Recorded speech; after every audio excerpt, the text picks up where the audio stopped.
Good morning, everyone. My name is Brett Stevens. I am the discipleship pastor here. It's my privilege to bring this third message in our series, When God is Late. Advent is kind of an interesting time because we all now associate it with Christmas, with Hallmark movies and joyful music and presents and that kind of thing. But the word itself, Advent, really means something's coming.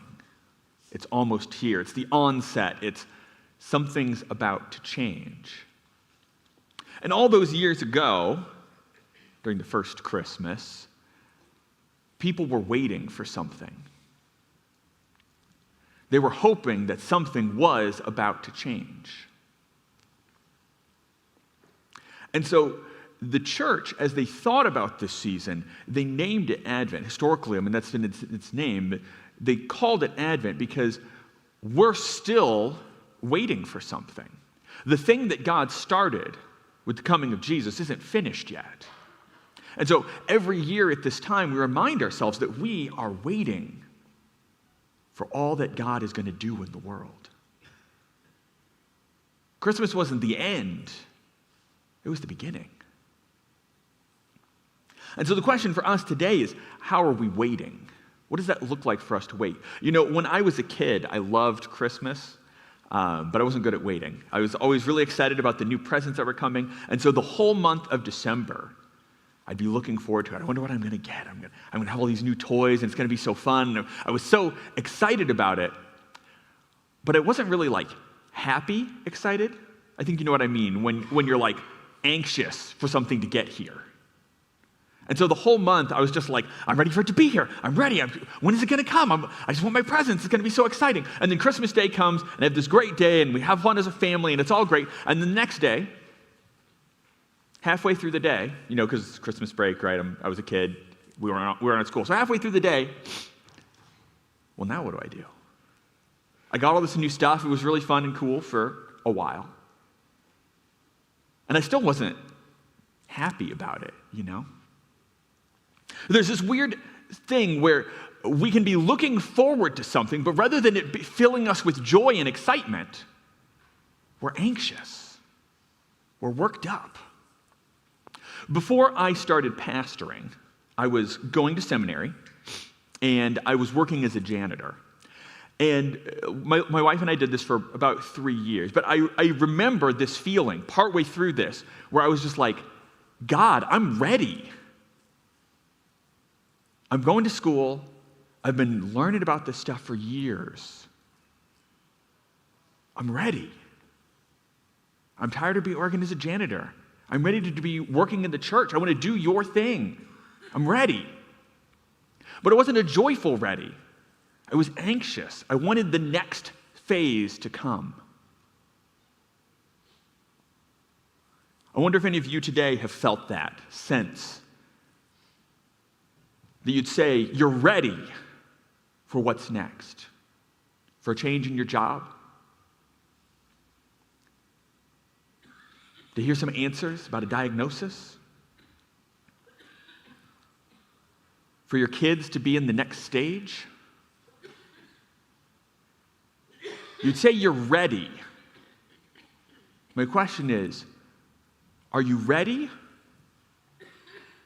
or are you anxious? Are you ready or are you anxious? Let me tell you about people a long time ago, right? So in the Bible, there were these people. Today we call them the Jews. They would have called themselves Hebrews. And they had a problem. This was way before Jesus came, right? But they had a problem. The problem was that they weren't living in their land anymore. Some people had come in with a really big army. They'd torn down their walls. They'd torn down their temple. And they'd shipped most of them off to another land. And the people had read from one of their prophets, right? This man named Jeremiah had told them, he said, guys, 70 years, and then you get to go home. It'll be 70 years. but then you'll get to go home. And so they'd read these stories, read this message from the prophet, right? And they were waiting. They were ready to go home. They were anxious. They were upset. They felt that they were crushed by this foreign nation, that they couldn't live their lives in freedom. And then another prophet wrote to them. His name was Isaiah, and he wrote this long message over many, many years. But one group of people that he wrote to was this group that was in exile, far from their homes. And he had a strange message for them. And this is it. The wilderness and the dry land shall be glad. The desert shall rejoice and blossom like the crocus. And the people that hear this would say, glad? Rejoice? Have you looked around at our nation, at our people? We're scattered all over. Our temple's in ruins. How could we be glad? It shall blossom abundantly and rejoice with joy and singing. The glory of Lebanon shall be given to it, the majesty of Carmel and Sharon. They shall see the glory of the Lord, the majesty of our God. So strengthen the weak hands and make firm the feeble knees. Say to those who have an anxious heart, be strong, fear not. Behold, your God will come with vengeance, and with the recompense of God he will come and save you. And here they begin to see his message, this idea that God is coming. Whatever you look around you and you're worried, I promise that God's coming. So rejoice now. Be glad and hopeful because God is doing his work. Their circumstances don't change, but his message is still one, encouraging them to be glad now. Then the eyes of the blind shall be opened, and the ears of the deaf unstopped.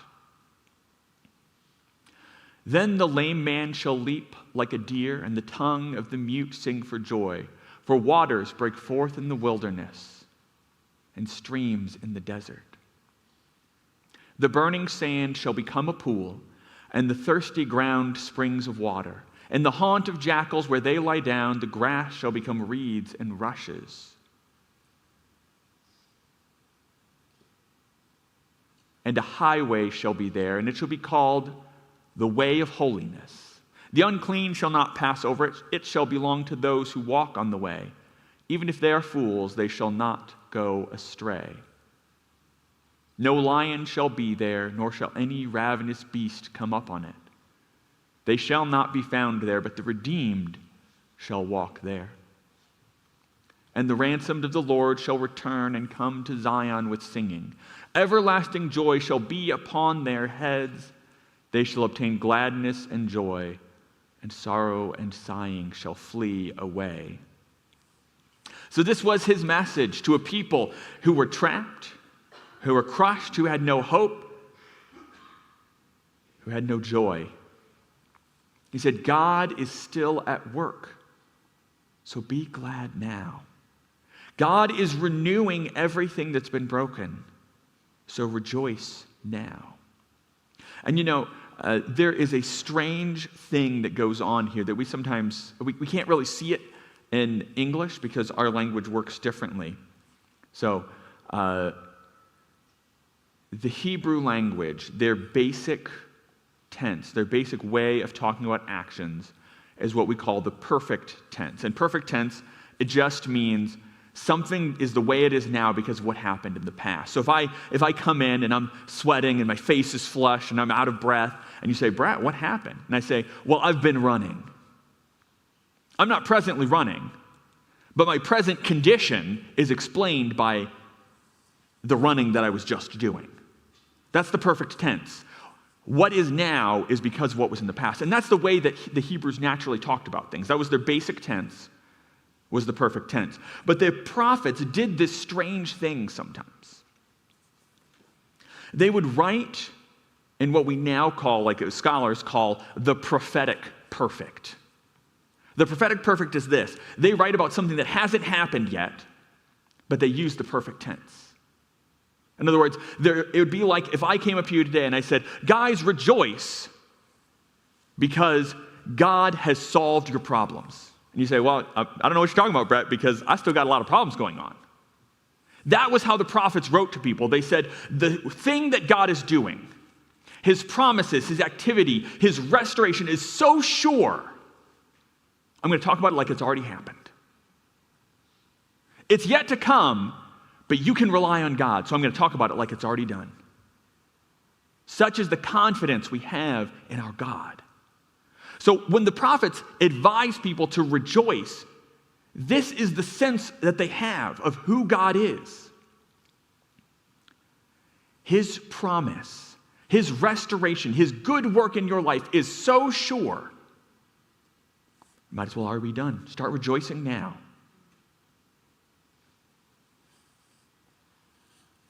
And this is what the season of Advent is about. Jesus came, and everything has changed. We can look around, we can say, well, I don't know about that. Like, the world's kind of still messed up, Brett. I don't know if you've looked around, if you've listened to the news, wars and fighting and people just being nasty to each other. I don't know if you know what's going on in my life, Brett, but I got some problems and I've been praying and I haven't seen anything happen. It kind of feels like I don't know if God's going to show up.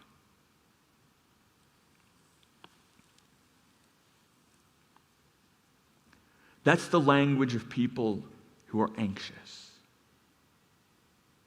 not people who are ready.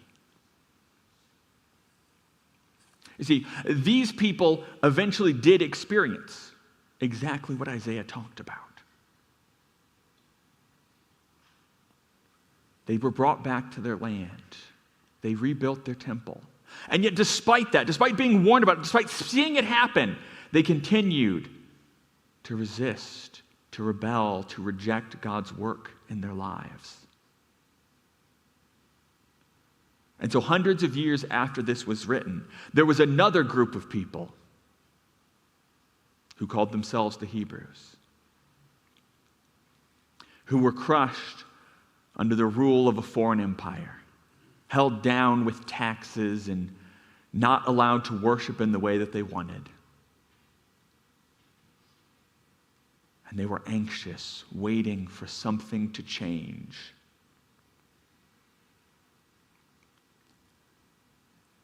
And they were anxious, and they missed the change that God sent.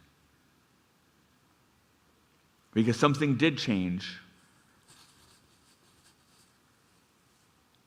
In a manger, in a small town, a child was born. You see, the people waiting for Jesus to be born, they didn't know it was Jesus. They were waiting for something they called the Messiah. They believed that when the Messiah came, everything would be right. Everything would be restored. Everything would be made okay. And they were anxious. They fought and they bickered and they argued. Some tried to make it happen in their own time. They took up weapons to try to fight against Rome. And they missed what God was doing. And that's the danger that we experience today. Wherever you are, whatever is happening in your life, God is working.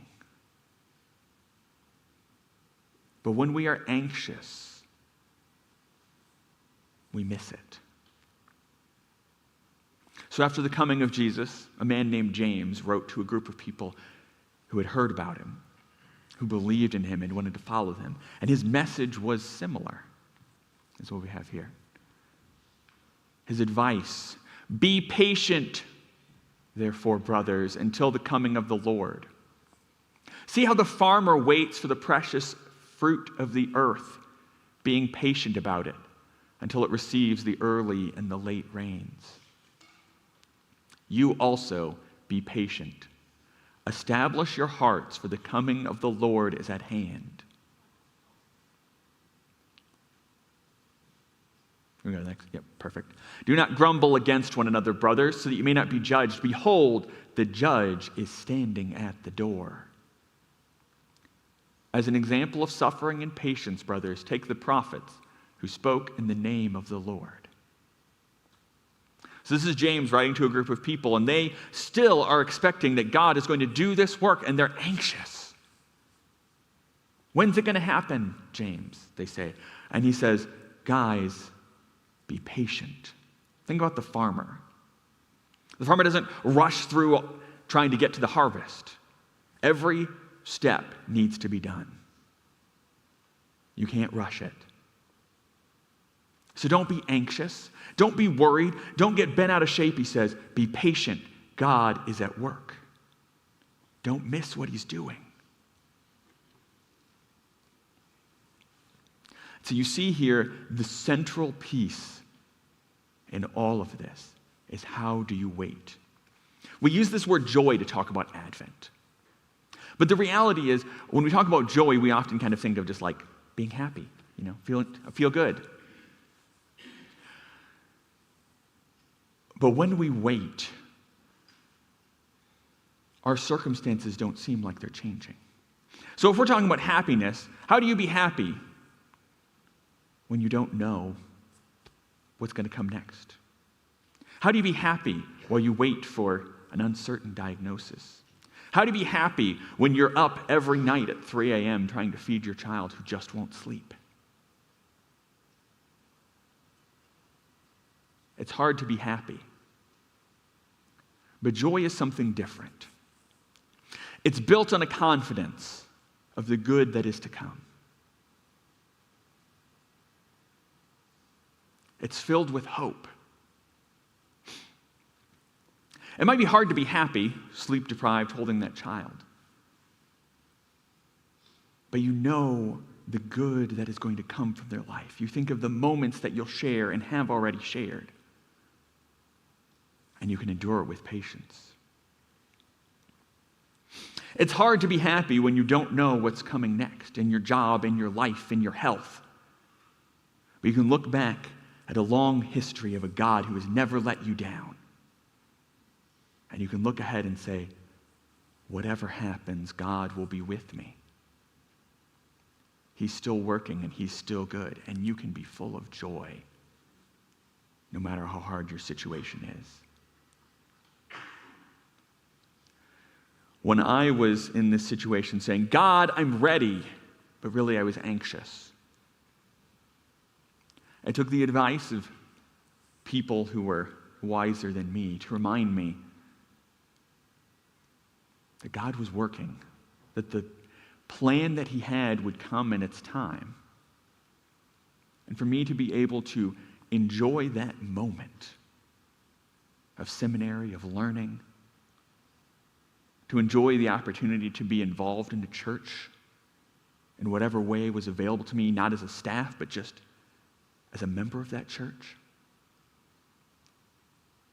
And when I embraced that, I was able to have joy, to just be glad for the journey that God was taking me on. So wherever you are, you might feel like God's not going to show up, like he's late, like your season's never going to end. So I want to join in the prophet Isaiah and encourage you. His restoration's coming. There are good things coming. So rejoice now. Don't let your anxiety about the future rob you of the good that is going on right now. So I ask you again, are you ready or are you anxious? Are you ready or are you anxious? As the team comes for this last song, let me pray for you.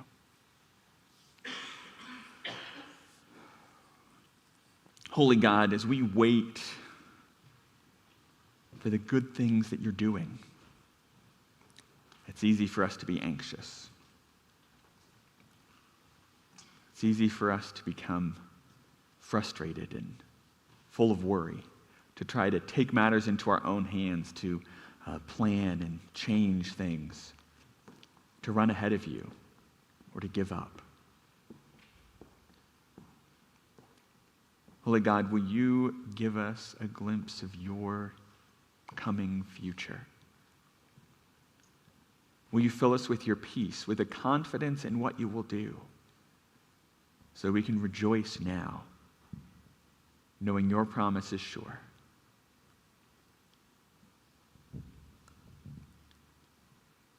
Lord, we're ready. We're ready. Amen.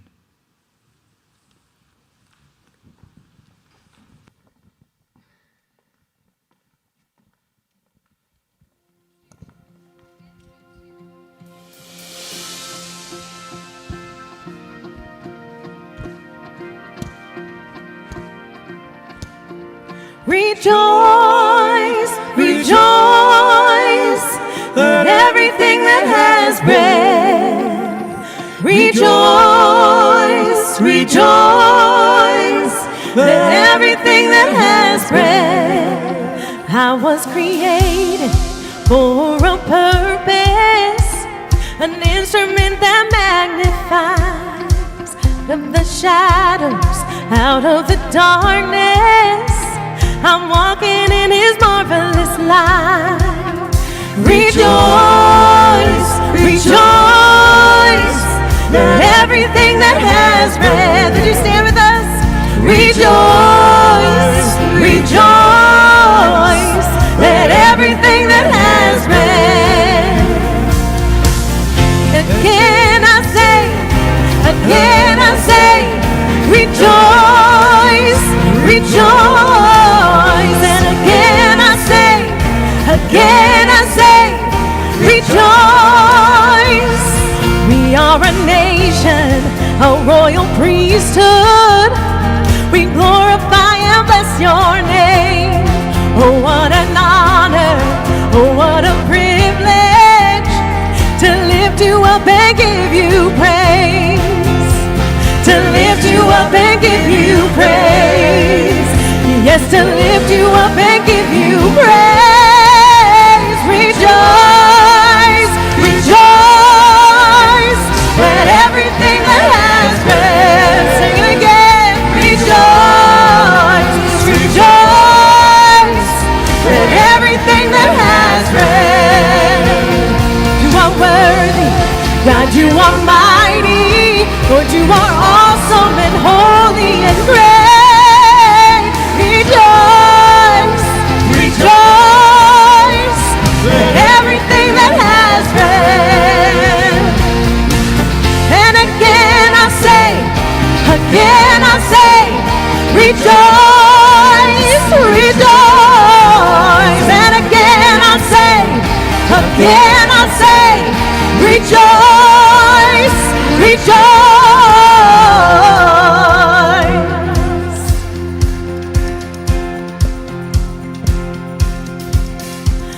Never gonna stop, never gonna stop, never stop giving you praise. I'm never gonna stop, never gonna stop, never stop blessing your name. Sing it out. I'm never gonna stop, never gonna stop, never stop giving you praise. I'm never gonna stop, never gonna stop, never stop blessing your name. I'm never gonna stop, never gonna stop, never stop giving you praise. Oh, I'm never gonna stop, never gonna stop, no, I'll never stop blessing your name. Rejoice, rejoice, let everything that has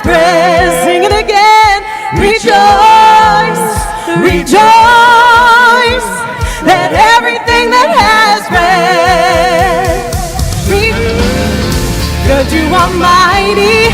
Lord, you are awesome and holy and great. Rejoice, rejoice. Let everything that has breath. Right.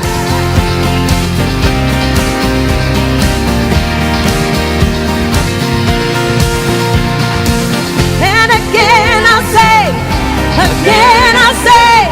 rejoice, let me hear ya. Rejoice, rejoice. Amen. You guys can be seated, unless you want them standing up. Doesn't matter. So guys, joy is not about what's happening to you. Those situations are going to come and go. We expect that challenges will come in life. But God is higher. He's sure. He's with you through it all. So we can have joy no matter what happens when we are ready for what God is going to do next. So don't be anxious. Be ready and go in peace.